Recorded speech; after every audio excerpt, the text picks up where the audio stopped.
लगता है आप लोग 65-70 के भी न हुए हों, और इसीलिए मैं ये मान के चलता हूं कि आप सब मेरे सब साथी हैं, हम साथी हैं। आप लोगों की आयु 60 वर्ष हुई इससे पहले आप निश्चित रूप से एक परिवार का पालन पोषण जब कर रहे थे तो आपके ऊपर जिम्मेवारियां थी, आप निभा रहे थे। जैसे ही आप 60 वर्ष के हुए हैं तो निश्चित रूप से मन में कुछ तकलीफों का एहसास भी होना शुरू हो जाता है। आपका अपना परिवार है, बेटे बेटियां, बहुएं हैं, दामाद हैं, भाई बहन हैं, वो एक परिवार है।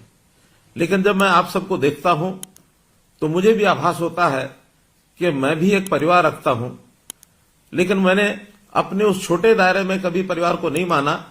मैंने माना है कि पूरे हरियाणा की जनता, 2,87,00,000 लोग, लगभग 72 लाख परिवार, ये सब मेरा परिवार है।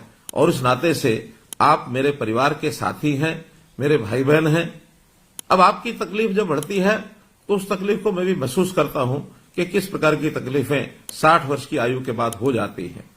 इन तकलीफों को दूर करने के लिए हमने एक प्रोग्राम तो बहुत शुरू किए हैं, परिवार के नाते भी, व्यक्ति के नाते भी। साथ ही एक बात जो हमको सबको स्मरण है कि कुछ वर्ष पहले हरियाणा के अंदर ऐसे परिवारों के लिए, ऐसे व्यक्तियों के लिए जिनकी आयु 60 वर्ष से ऊपर हो जाती है, उनको एक सम्मान निधि के नाते भी योजना शुरू की थी। और वो योजना शायद 100 रुपए के आसपास से शुरू हुई थी। समय बढ़ते बढ़ते उसमें बढ़ोतरी हुई और मुझे ध्यान है कि जब 2014 में हम लोगों ने सरकार संभाली तो उस समय ये पेंशन 1,000 रुपये मासिक थी। हमें लगा कि इसमें बहुत कमी है, इसको बढ़ाना चाहिए। लगातार हर वर्ष 200 रुपये, 250 रुपये, 200 रुपये, इस नाते से बढ़ाते बढ़ाते, और अभी 1 अप्रैल अगला जो 2023 का महीना शुरू होने वाला है, उस समय ये हमारी जो पेंशन है, जो सम्मान निधि है, ये 2,750 रुपये हो जाएगी। कहां 1,000 रुपया, कहां 2,750 रुपया। अब इस नाते से हम अपने प्रदेश के लगभग 18.5 लाख बुजुर्गों को ये हर महीने राशि पहुंचाते हैं। 460 करोड़ रुपए से ऊपर ये राशि हर महीने पहुंचती है। जब ये क्रम चलता हुआ हमने वर्षों तक देखा, एक बात और ध्यान में आई कि ऐसे सब बुजुर्गों को अपनी जब 60 वर्ष होने के बाद नई पेंशन बनानी पड़ती है तो उनको दफ्तरों के चक्कर काटने पड़ते हैं, दरखास्त लेकर के अपनी दस्तावेजों की फाइल बनानी पड़ती है, और फिर धक्के खा खा करके भी उनकी महीनों वर्षों तक पेंशन ही नहीं बनती है। कभी उनका सिफारिशी कोई नहीं मिलता उनको। बहुत से लोग बीच में एजेंट खड़े हो जाते हैं। उस नाते से एक तकलीफें, एक धक्के जो खाने पड़ते थे, ये एहसास जब हमको हुआ तो हमें लगा कि ये बहुत ही एक अन्यायपूर्ण एक व्यवस्था है, इसको बदलना चाहिए।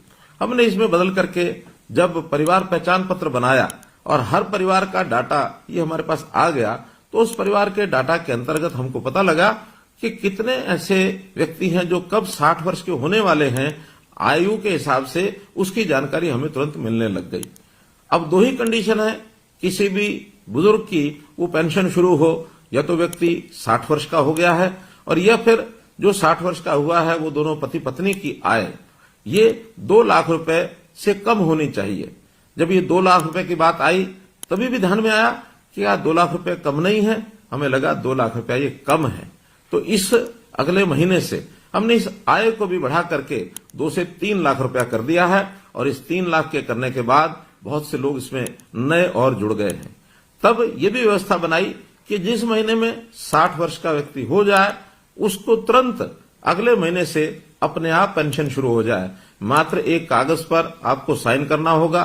कोई भी सरकारी कर्मचारी आपके यहां आपकी सहमति लेगा, क्योंकि सहमति लेनी भी आवश्यक है। बहुत लोगों ने ऐसे भी जो हमको मिले हैं जिन्होंने कहा था शुरू में जब व्यवस्था शुरू हुई कि हमको तो पेंशन की जरूरत नहीं है, इसलिए हम कहेंगे तो ही तो पेंशन देनी होगी। इस नाते से हमको ये भी लगा कि ऐसे बहुत से लोग हैं जो शायद ऐसे अवस्था के बाद भी उनको लगता है कि इस पेंशन का सरकार के ऊपर बोझ न डाला जाए, तो अपनी असहमति भी प्रकट करते हैं।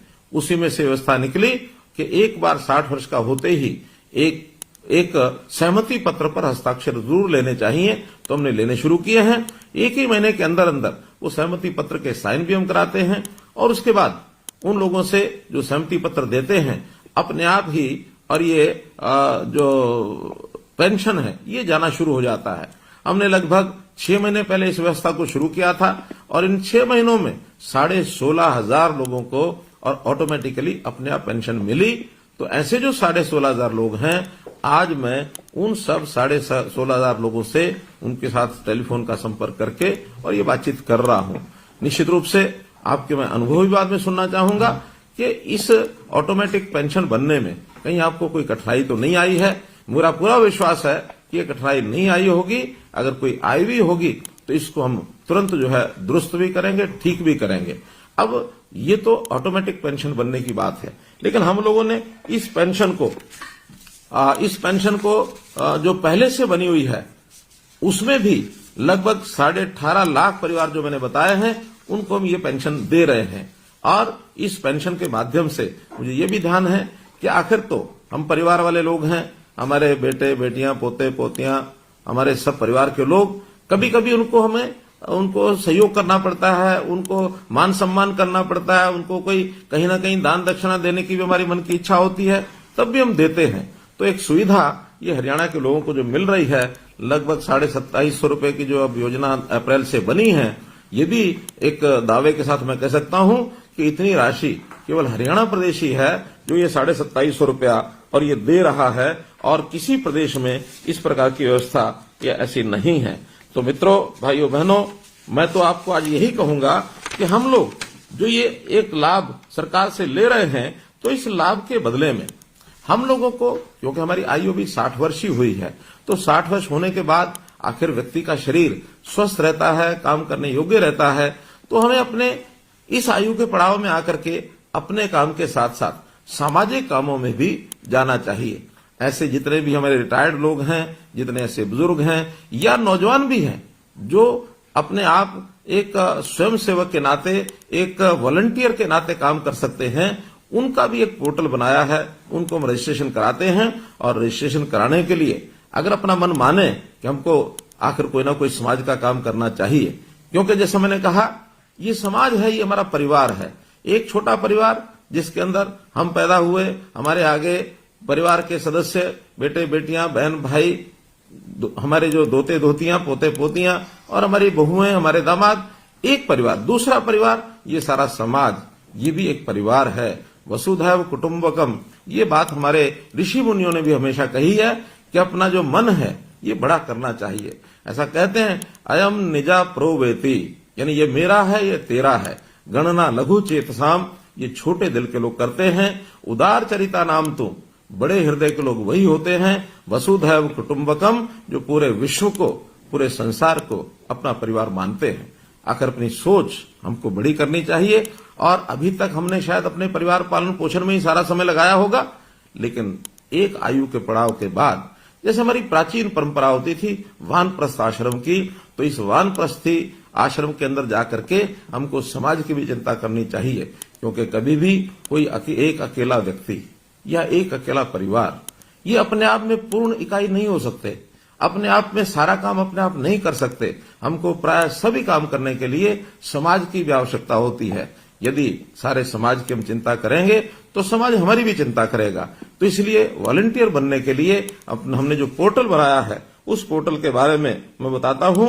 उसका नाम है samarpan.gov.in, अंग्रेजी का ये शब्द है। आपको अगर न ध्यान में आए तो आप निश्चित रूप से आपके गांव में जो भी कोई कंप्यूटर के नाते से जो कोई वहां साझा सेवा केंद्र है, अथवा जिसको CSC कहते हैं या अटल सेवा केंद्र कहते हैं, या कोई भी कंप्यूटर जानने वाला व्यक्ति, उसको हम बता सकते हैं कि मैं भी अपना नाम वॉलंटियर इस नाते से उसमें जुड़वाना चाहता हूं।